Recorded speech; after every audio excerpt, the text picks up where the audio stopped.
আবারও চলে আসলাম তোমাদের মাঝে WBP, KP, RPF, SSC GD, PSC ক্লার্কশিপের জন্য ভেরি মোস্ট ইম্পর্টেন্ট এমসিকিউ বাছাই করা প্রশ্ন উত্তর নিয়ে আজকে হাজির হয়েছি।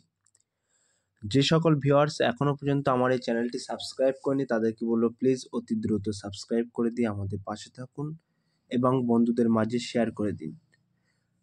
চলুন আজকের প্রথম প্রশ্ন দেখে নেওয়া যাক।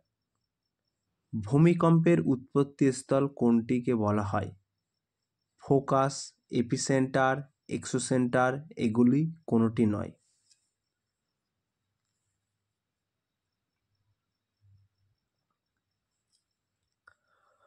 এক নম্বর প্রশ্নের ক্ষেত্রে কিন্তু সঠিক উত্তর হয়ে যাবে option A is the right answer, focus বা কেন্দ্র। দু নম্বর প্রশ্ন, তরাই অঞ্চলের মৃত্তিকার নাম হলো ভাঙড়, খাদার, ভাবর, ভুর।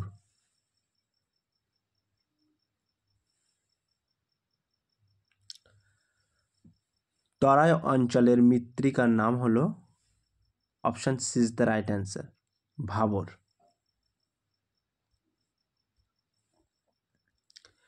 তিন নম্বর প্রশ্ন, নিচের কোনটি অক্সিজেন শোষণ করে নেয়?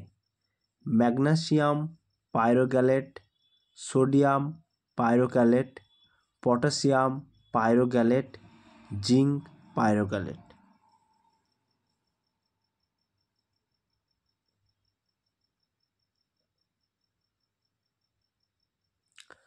তিন নম্বর প্রশ্নের ক্ষেত্রে সঠিক উত্তর হয়ে যাবে option C is the right answer, potassium পাইরোগ্যালেট।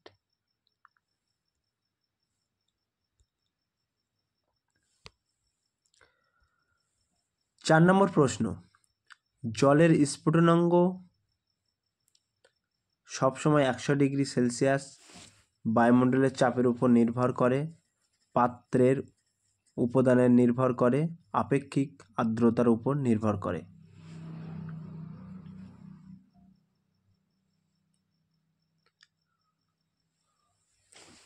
সঠিক উত্তর হয়ে যাবে চার নম্বর প্রশ্নের সঠিক উত্তর হয়ে যাবে option B is the right answer, জলের স্ফুটনাঙ্ক ড্যাশ কি হয়?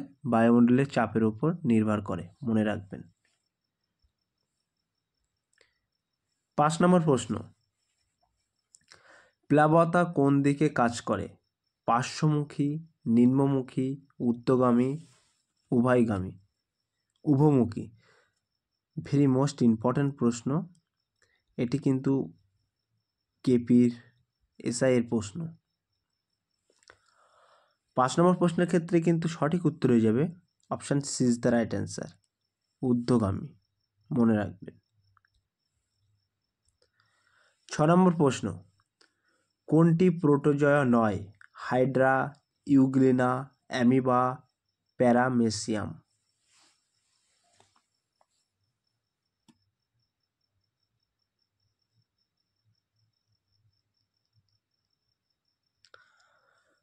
ছ নম্বর প্রশ্নের ক্ষেত্রে কিন্তু সঠিক উত্তর হয়ে যাবে option A is the right answer, hydra.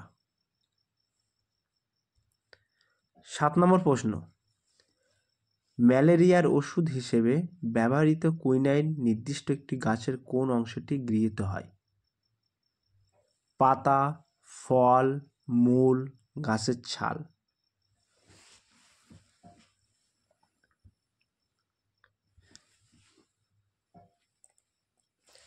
7 নম্বর প্রশ্নের ক্ষেত্রে কিন্তু সঠিক উত্তর হয়ে যাবে option D is the right answer, গাছের ছাল। কি গাছের ছাল? সিনকোনা গাছের ছাল। সিনকোনা গাছের ছাল থেকে কিন্তু কুইনাইন ওষুধ তৈরি হয়, মনে রাখবেন। কুইনাইন বা ম্যালেরিয়ার ওষুধ তৈরি হয়।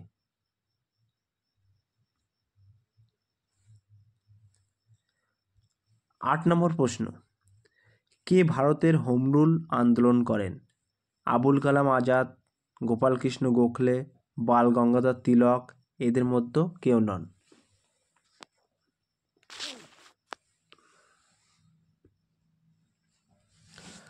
8 নম্বর প্রশ্নের ক্ষেত্রে কিন্তু সঠিক উত্তর হয়ে যাবে option C is the right answer, Bal Gangadhar Tilak. নম্বর প্রশ্ন,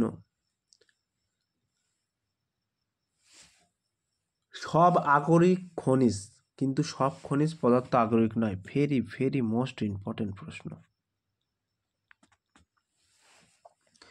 ভুল, ঠিক, মাঝে মাঝে ঠিক, এগুলি কোনোটি নয়।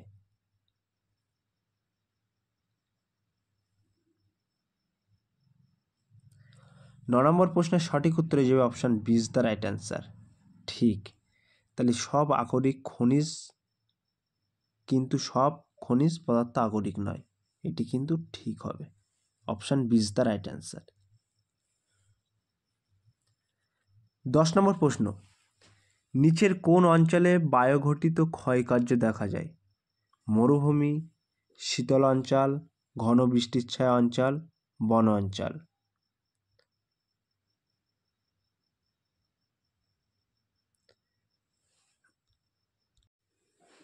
সঠিক উত্তর হয়ে যাবে 10 নম্বর প্রশ্নের একেবারে option A is the right answer, মরুভূমি।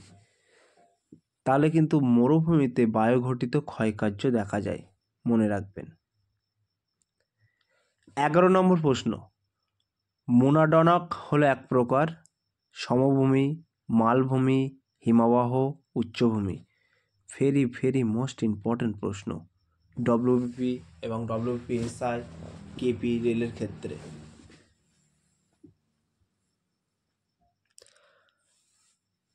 এক্ষেত্রে সঠিক উত্তর হয়ে যাবে option A is the right answer, সমভূমি। 12 নম্বর প্রশ্ন, নিম্নলিখিত কোন অঞ্চলকে মরুস্থলী বলা হয়? ডেকেন ট্রাপ, থর মরুভূমি, মেঘালয় মালভূমি, কর্ণাটক মালভূমি।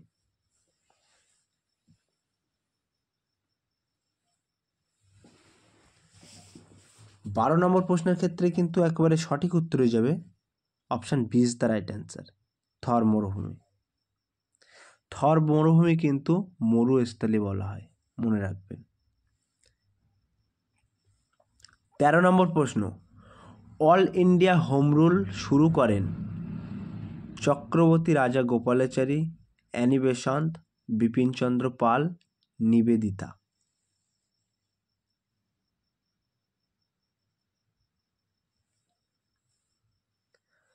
13 নম্বর প্রশ্নের ক্ষেত্রে কিন্তু সঠিক উত্তর হয়ে যাবে option B is the right answer, Annie Besant.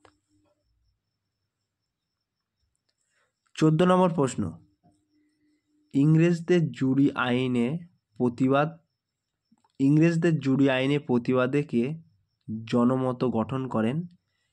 Rammohan Roy, Subhashchandra Basu, Chittaranjan Das, Surendranath Banerjee. Very most important প্রশ্ন।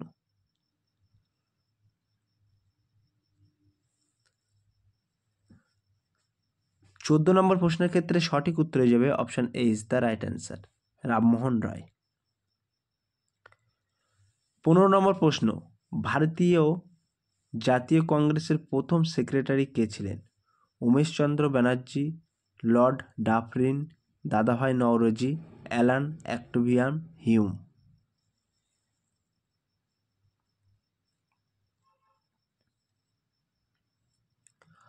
15 নম্বর প্রশ্নের ক্ষেত্রে কিন্তু সঠিক উত্তর হয়ে যাবে option A is the right answer, Umeshchandra Banerjee. Option D, Allan Octavian Hume, ইনি কিন্তু প্রতিষ্ঠাতা, মনে রাখবে।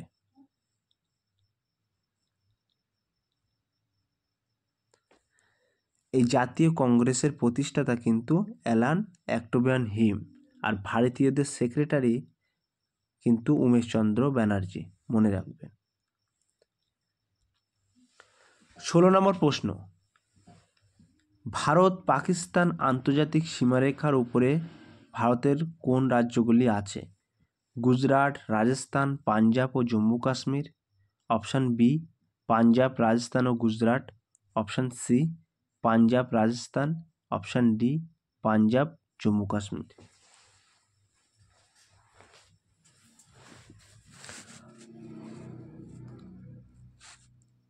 16 নম্বর প্রশ্নের ক্ষেত্রে সঠিক উত্তর হয়ে যাবে option A is the right answer, Gujarat, Rajasthan, Punjab ও জম্মু কাশ্মীর।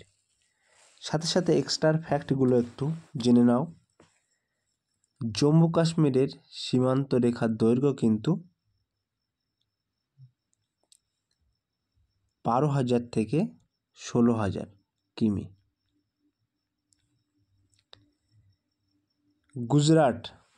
গুজরাটের কিন্তু 512 কিমি।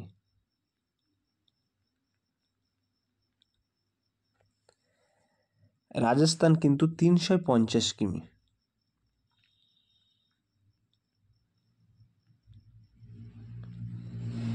আর পাঞ্জাব কিন্তু 547 কিমি।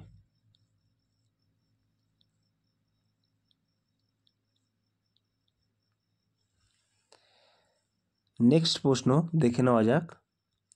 17 নম্বর প্রশ্ন, স্বার্থবিলোপ নীতি কে প্রবর্তন করেন? Lord Wellesley, Lord Dalhousie, Lord Clive, Lord Cornwallis.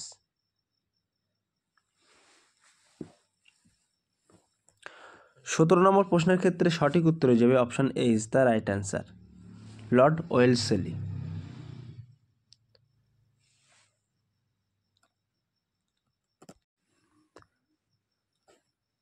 848 খ্রিস্টাব্দে এটি।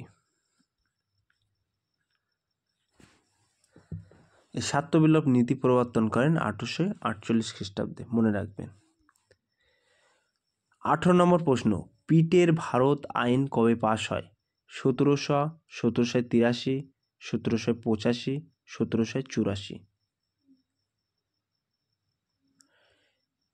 18 নম্বর প্রশ্নের ক্ষেত্রে সঠিক উত্তর হয়ে যাবে option D is the right answer, 1784।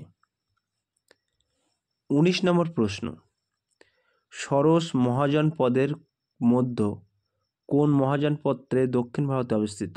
Ashok, Kuru, Avanti, কম্বোজ।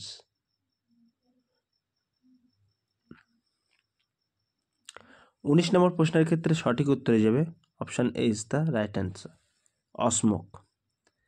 20 নম্বর প্রশ্ন অর্থাৎ আজকের লাস্ট প্রশ্ন, সাধারণ হাইড্রোজেন পরমাণু কেন্দ্রে কয়টি নিউট্রন থাকে? 2টি, 1টি, 0, 3টি। এটি তোমাদের জন্য হোমওয়ার্ক থাকলো, তোমরা সঠিক উত্তরটি বেছে নিয়ে কমেন্টের মাধ্যমে জানিয়ে দিও। যে সকল ভিউয়ার্স আমাদের এই চ্যানেলটি এখনও পর্যন্ত সাবস্ক্রাইব করেনি তাদেরকে বলো প্লিজ অতি দ্রুত সাবস্ক্রাইব করে দিয়ে আমাদের পাশে থাকুন। আজকের মূলত এই টপিক ভিডিওটি তোমাদের জন্য স্পেশাল ছিল। ফিরে আসছে আগামী দিনে তোমাদের জন্য নতুন একটি টপিক ভিডিও নিয়ে। আর সবাইকে বলবো প্লিজ একটু লাইক, কমেন্ট, শেয়ার করে আমাদের পাশে থাকুন। তোমাদের একটি লাইক, একটি কমেন্ট আমাদেরকে ভিডিও বানাতে অনেক আগ্রহীতা বাড়ায়, তাই বলবো প্লিজ লাইক, কমেন্ট করতে থাকুন।